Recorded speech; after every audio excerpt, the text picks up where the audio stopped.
My name's Adrian. I'm 32, and I can tell you right now, money doesn't magically shield you from family drama. I've been working since I was 18, building my own business from scratch after walking away from college. Back then, my parents thought I was making the dumbest mistake of my life.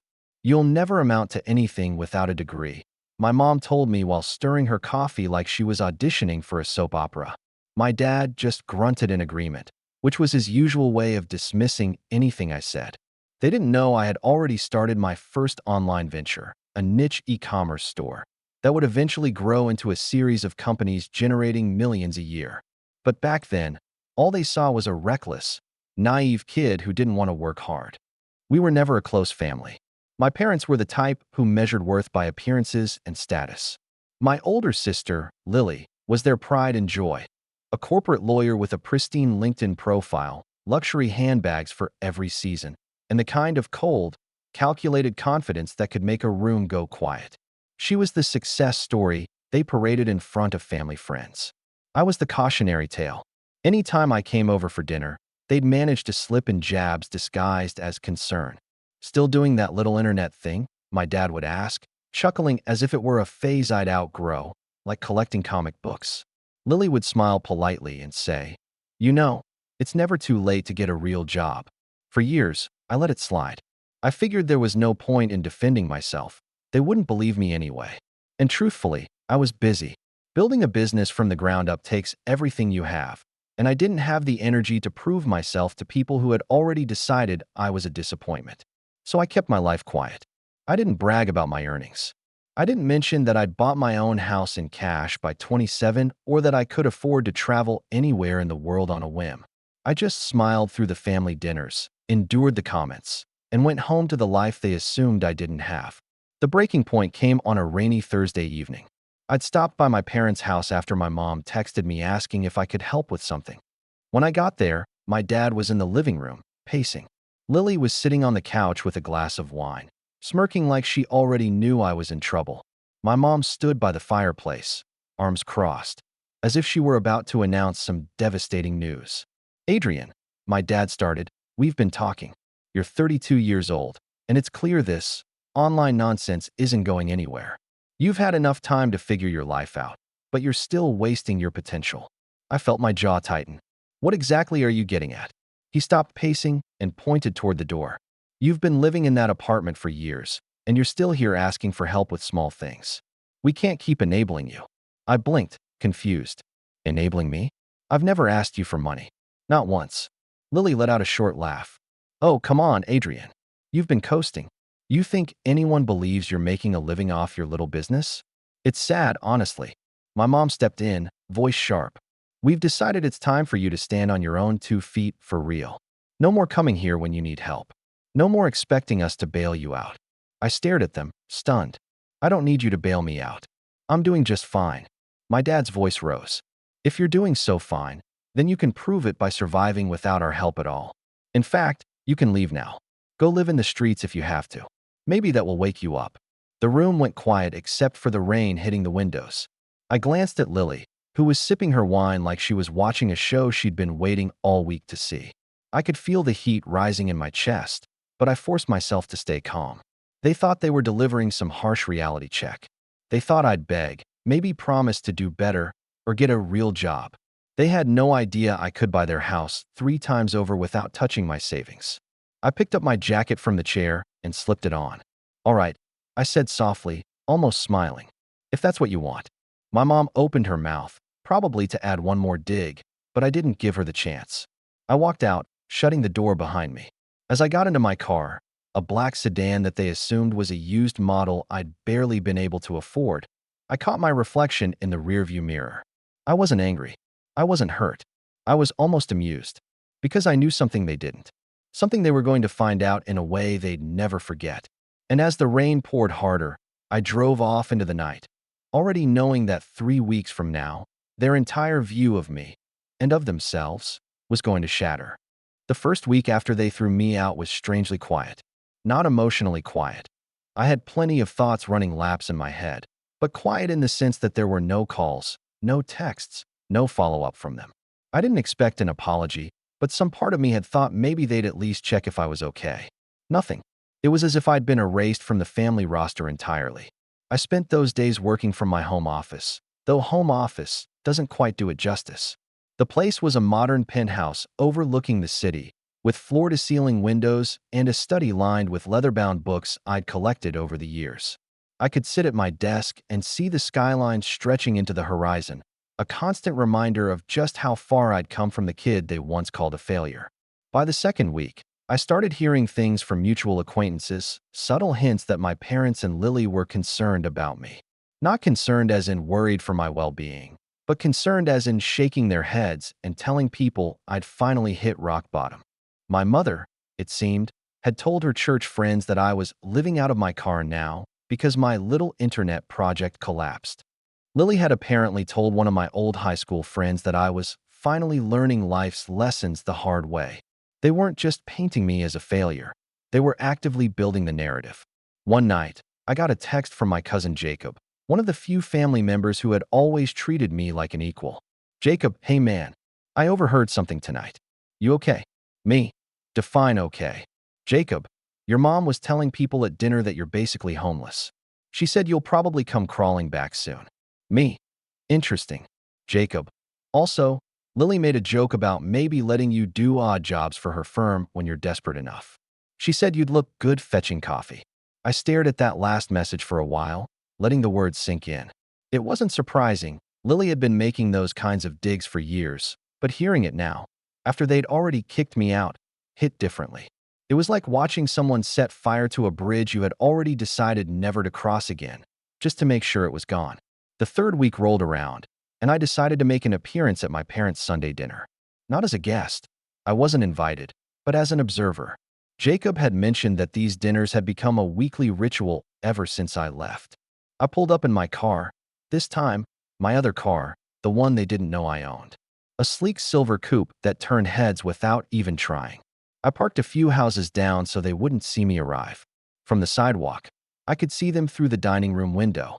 My parents at the head of the table, Lily beside them, all smiles. The conversation seemed animated, glasses of wine raised, plates full. I could imagine the script. Lily talking about her latest case, my parents beaming, and then, right on cue, a mention of how ungrateful I'd been, how I'd wasted my potential. I wasn't angry anymore. No, what I felt was something colder, something sharper. This wasn't just about me leaving their house. This was about the fact that they were using me as a cautionary tale to make themselves look better. They were rewriting my life into a failure story because it made them feel righteous and in control.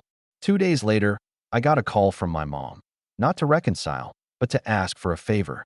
Her tone was light, almost mocking. Adrian, darling, your father and I are going to need your help moving some old furniture next weekend. Since you've got nothing else going on, you should have the time. I had to bite the inside of my cheek to keep from laughing. Sorry, I'm busy. She sighed like I was being difficult on purpose. Busy with what? Work. She let out a small, knowing laugh. Of course. Your business. Well, try to make time for family, okay? You might need us someday. That was the moment I realized just how deep their condescension ran. They genuinely believed they were the safety net I'd fall into when life inevitably crushed me. They couldn't even fathom the possibility that I didn't need them, hadn't needed them in years. And yet, even as they belittled me, a small part of me decided to play along just a little longer. Because if I revealed everything now, the impact wouldn't be nearly as satisfying as it could be. No, I'd let them stack the insults, pile on the false narratives, dig themselves deeper into this hole they were building. Because when the truth finally came out, I wanted it to hit them so hard they'd never recover from the embarrassment. And that moment was coming, much sooner than they thought. By the time the fourth week hit, I'd settled into a kind of detached calm about the whole situation.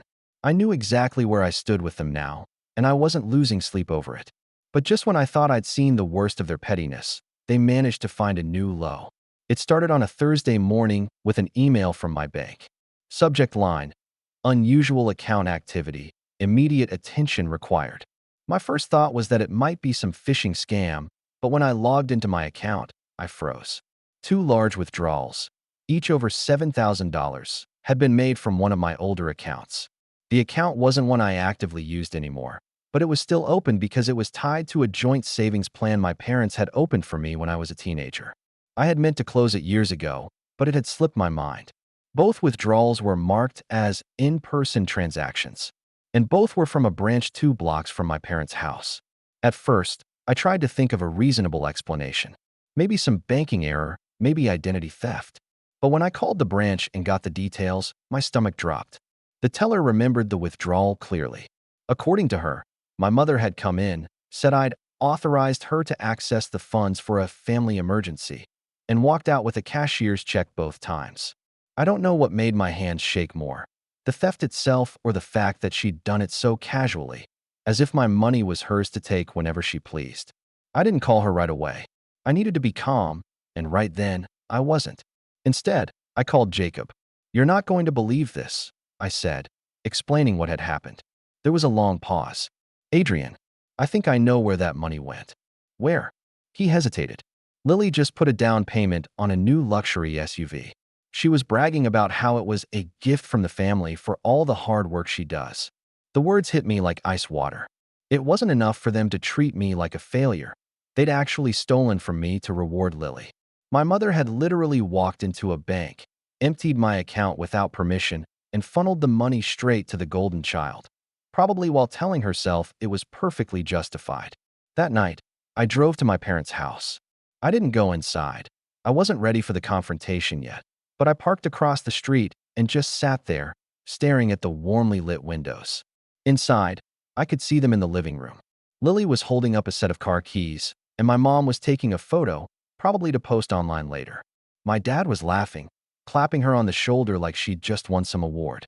I don't remember how long I sat there, but I do remember the feeling in my chest shifting. Up until now, there'd been some faint, lingering thread of loyalty that held me back from going too far. But in that moment, watching them celebrate with my money, that thread snapped clean. Later that week, I got a text from my mom. "Hope you're not upset about the savings account. It was just sitting there, and your sister needed help. You'll make more money someday. Family comes first." I stared at that message for a long time. No apology, no acknowledgement that it was theft, just a smug, almost patronizing justification. I didn't reply. I didn't have to, because in that moment, something inside me shifted from quiet endurance to cold resolve. This wasn't about proving my success to them anymore. This was about showing them that the bridge they burned wasn't just gone. It had been replaced with a fortress they'd never get near again. And they were about to learn exactly what that meant. After the SUV incident, the air around me felt heavier, not in the sense that I was collapsing under it, but more like the atmosphere before a storm. I wasn't angry in a hot, impulsive way anymore. It was a quieter kind of weight, the kind that sits in your bones and doesn't let you forget. I didn't tell anyone else about what had happened. Not friends, not colleagues, not even my business partners. I didn't want sympathy. And honestly, part of me was embarrassed that I'd allowed myself to be in a position where they could take from me so easily. I was supposed to be smart, careful, strategic. Yet I'd left that account open like an unlocked door, and they'd waltzed right through. For the next couple of weeks, I pulled back from everything. I stopped attending certain meetings. I ignored a few social invites. I even skipped a quarterly networking event I never missed, just so I wouldn't have to answer questions about my family. I told people I was busy with big projects, but in reality, I was holed up in my penthouse, letting the silence wrap around me. It wasn't that I was depressed, at least, not in the way people expect when they hear that word. I still woke up early, still hit the gym every morning, still kept my businesses running smoothly. But something inside me felt raw, almost hollow. Every time I thought about my parents and Lily, it was like replaying a movie where the ending was always the same. Me as the punchline to their inside joke. One night, I sat at my kitchen island with a glass of whiskey, scrolling through old photos on my phone. There was one from 5 years ago, my parents and Lily standing in front of a rented beach house, smiling for the camera while I stood off to the side, half in the frame. That had been the year they'd forgotten to mention that the trip was already planned and fully booked when they invited me. I'd ended up on a couch in the living room while Lily got the master suite. The more I looked at that picture, the more I realized something. This wasn't new. The theft, the lies, the public humiliation. It was just the most recent chapter in a story that had been playing out my entire life. I'd always been the one expected to compromise, to give more than I got, to quietly absorb whatever they dished out. And maybe that's why they were so sure they could take my money and get away with it. They thought I'd sulk for a bit, maybe give them a cold shoulder, but eventually come back for the next Sunday dinner like nothing happened. That's when my thoughts started to shift. Not toward confronting them immediately. I wasn't going to storm over and demand my money back. No, I started thinking about leverage, about timing, about how much sweeter the payoff would be if I didn't just call them out, but dismantled the whole fantasy they'd built around themselves. The first step was subtle. I had my lawyer quietly start the process of locking down every account, every property, every asset in my name, making sure there wasn't a single weak link left for them to exploit. At the same time, I reached out to a private contact, someone who specialized in gathering financial and legal records that weren't exactly public knowledge. I told him I wanted a full picture of my family's financial situation, not because I needed the information immediately, but because I had a feeling it would be useful down the road. And while all of that was in motion, I kept my distance. No calls, no texts, no showing up at family events. I wanted them to get used to my absence, to start thinking they'd successfully pushed me out for good. The more comfortable they felt, the more blindsided they'd be later. But that distance had a price. Some nights, I'd be sitting in my living room with the city lights stretching out below me, and it would hit me how small my circle had become. My friends didn't ask questions, but they noticed. Jacob tried to check in a few times, but I kept the conversations short. It was easier to stay in my own head than to explain what I was working toward. I knew I was isolating myself, and I knew it wasn't healthy, but I also knew it was necessary. Because when you're planning something this big, you can't afford loose ends. You can't afford to be sloppy. And quietly, in the back of my mind, a date started forming. I didn't circle it on the calendar, didn't write it down anywhere. But I knew when the moment would come, and I knew exactly where they'd be when it happened. The shift wasn't dramatic at first. It was more like turning a dimmer switch. One week I was keeping my head down. The next I was leaning back into my routines with a precision and focus I hadn't felt in months.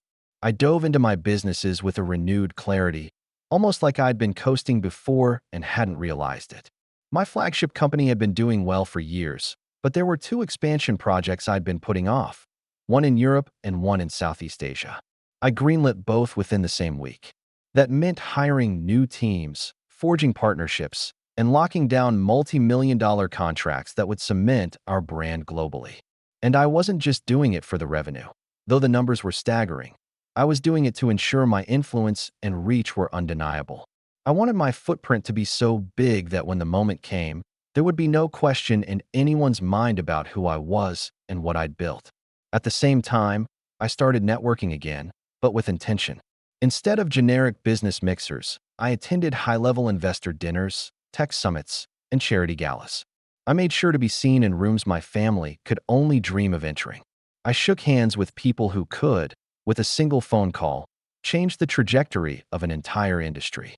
And I did it quietly, no social media bragging, no press releases, because I wanted this to be something they'd discover on someone else's lips, not mine. By mid-year, one of my smaller companies, a software startup I'd invested in, had been acquired for 8 figures. My cut alone was enough to buy half the properties in my parents' neighborhood outright. The same week the deal closed, I wired a significant portion into an investment account that was already overflowing. The rest, I reinvested into ventures that would keep the growth compounding. But the real power wasn't just in the money. It was in the connections. Over coffee in Manhattan, I met with an influential editor from a national business magazine. We talked shop, and somewhere between the cappuccinos and the check, she floated the idea of doing a feature on self-made entrepreneurs who had been underestimated early on. The irony wasn't lost on me. I didn't confirm anything then, but I kept her card in my wallet. It wasn't time yet. Meanwhile, the reports from my financial contact were trickling in, and the picture they painted of my family's situation was enlightening. My parents' retirement savings were thinner than I thought. Lily, despite her high-paying job, was sitting on a mountain of debt from a mix of bad investments and a taste for luxury she couldn't quite afford. That SUV? Leased. The down payment they'd stolen from me barely covered the initial fees. And she'd quietly taken out a second mortgage on her condo last year. It wasn't just satisfying to know, they were vulnerable. And that meant when the time came, the impact of my next moves wouldn't just be emotional. It would be practical, tangible. On the surface, though, I kept my distance. The family still held their Sunday dinners, still spoke about me in the past tense, still fed the narrative that I was finding myself somewhere far from reality. But through mutual acquaintances, I began to hear little cracks forming in their certainty. A friend of Lily's had apparently spotted me at a luxury hotel in Singapore, mid-meeting with a group of sharply dressed executives. My mother's hairdresser mentioned that she'd overheard someone talking about a CEO named Adrian closing a massive deal overseas. The rumors were starting to reach them, and though they didn't confront me directly, I could feel the curiosity and unease building. I didn't rush it. Power is best revealed in controlled doses, and I wasn't interested in wasting it on a premature showdown. No, I wanted them to be off balance, second-guessing everything they thought they knew, right up until the day I pulled the rug out from under them completely. And when that day came, it wouldn't just be about proving them wrong. It would be about changing the dynamic forever, about making sure they understood, without a shadow of doubt, that whatever role they thought they played in my life was over. The thing about revenge is that it's not about speed, it's about precision.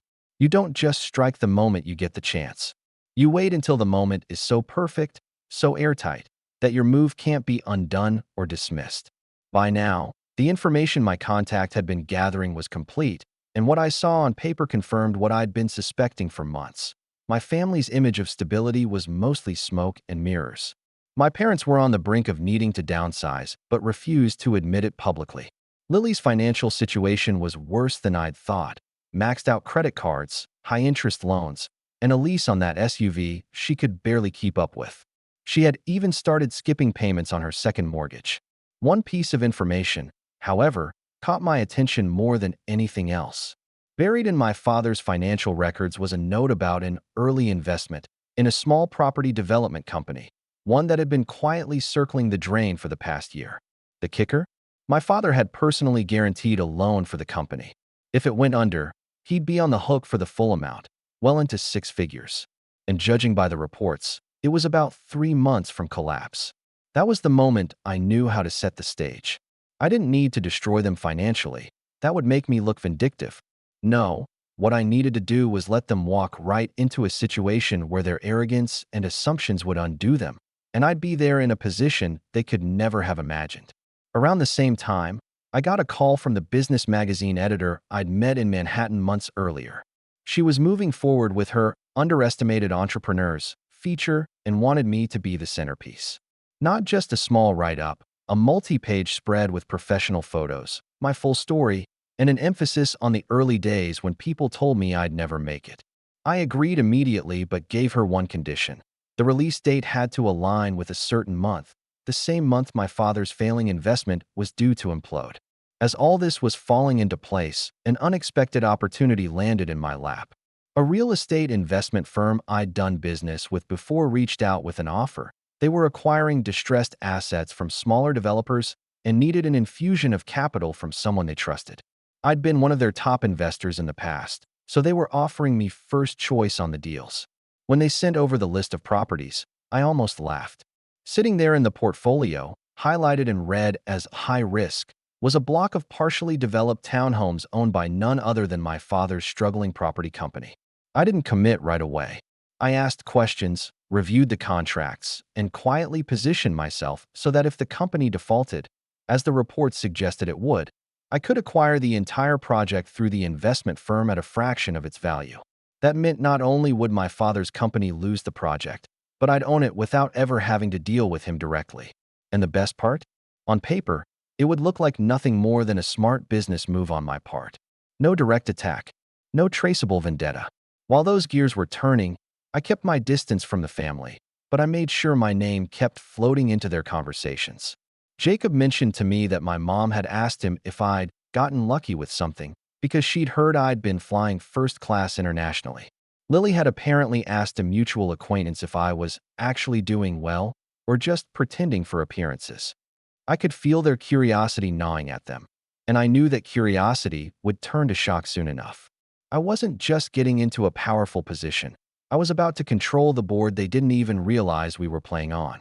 And when the moment came to make my move, it would be public, undeniable, and perfectly timed to land when they needed me most.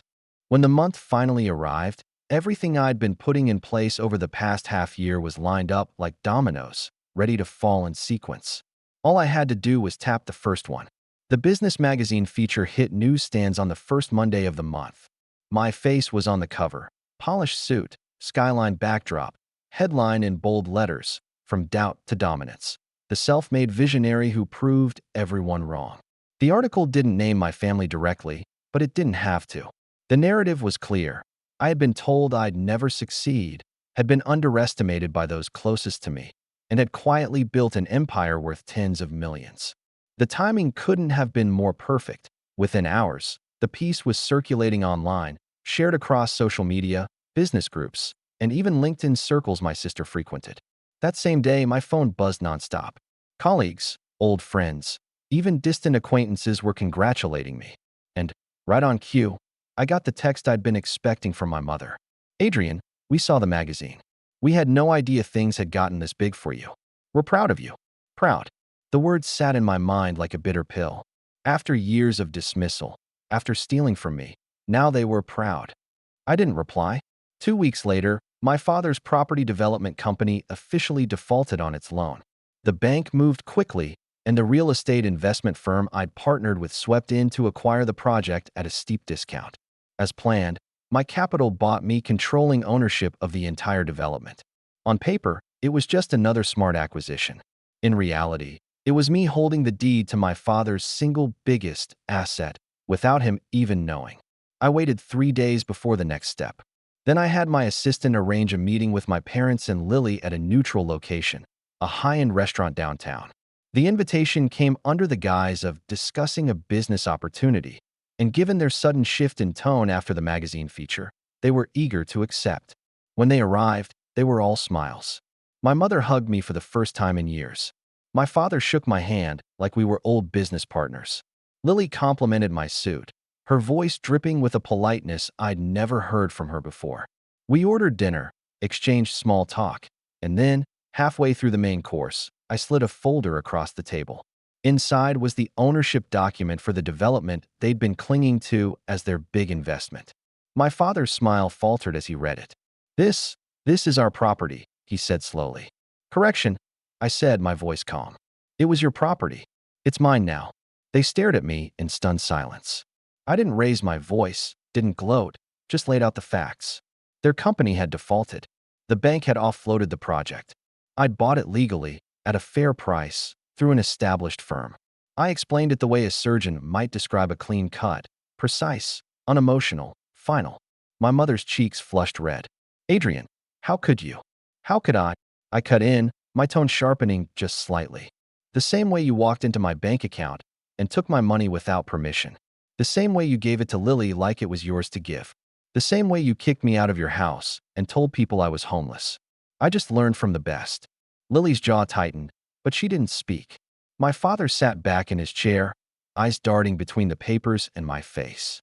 For the first time, he looked small to me, not in size, but in presence. I leaned forward, resting my elbows on the table. "The difference between you and me is that I didn't have to lie or steal to make this happen. I played the long game.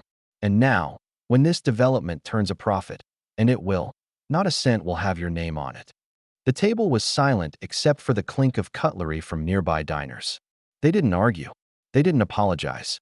They just sat there, the weight of what had happened settling over them like a heavy fog. I finished my meal in silence, paid the bill, and stood. "Enjoy your evening," I said, my tone polite, almost casual. "Oh, and don't worry about the staff at the development site.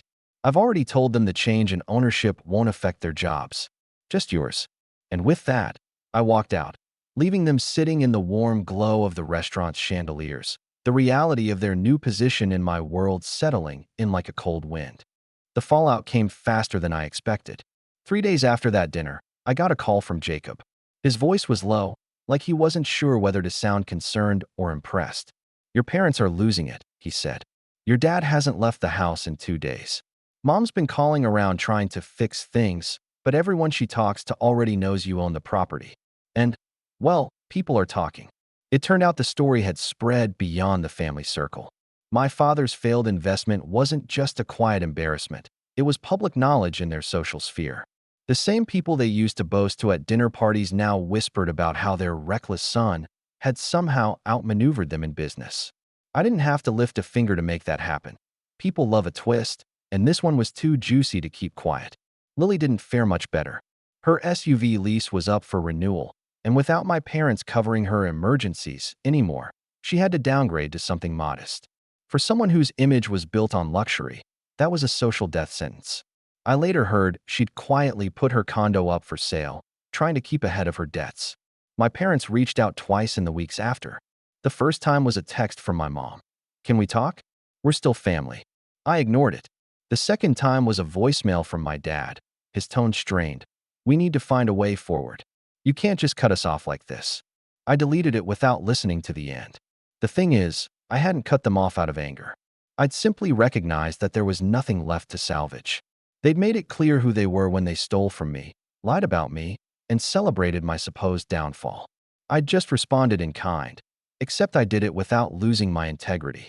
Months later, the development project began to turn a profit. The townhomes sold faster than projected, and my share of the returns was more than enough to make the theft they'd committed feel like a rounding error. Sometimes I'd drive past the completed site, watching families move into the homes, kids running around the freshly paved streets. It was mine now, built from their arrogance and my patience. I never saw them at Sunday dinners again. In fact, I never saw them at all. The occasional rumor trickled back through Jacob, how my parents had sold their vacation property, how Lily had taken on extra cases at work to keep afloat. But they were just pieces of a life that no longer touched mine. The last time I heard from my mother was in a short, almost brittle email. "You've changed." I read it twice, then closed my laptop. She was wrong. I hadn't changed. I'd simply stopped playing the role they wrote for me. And I realized, as I looked out over the city from my penthouse balcony that night, that was the real victory. Not the money, not the property, but the fact that they finally understood I didn't need them, their approval, or their version of who I was supposed to be.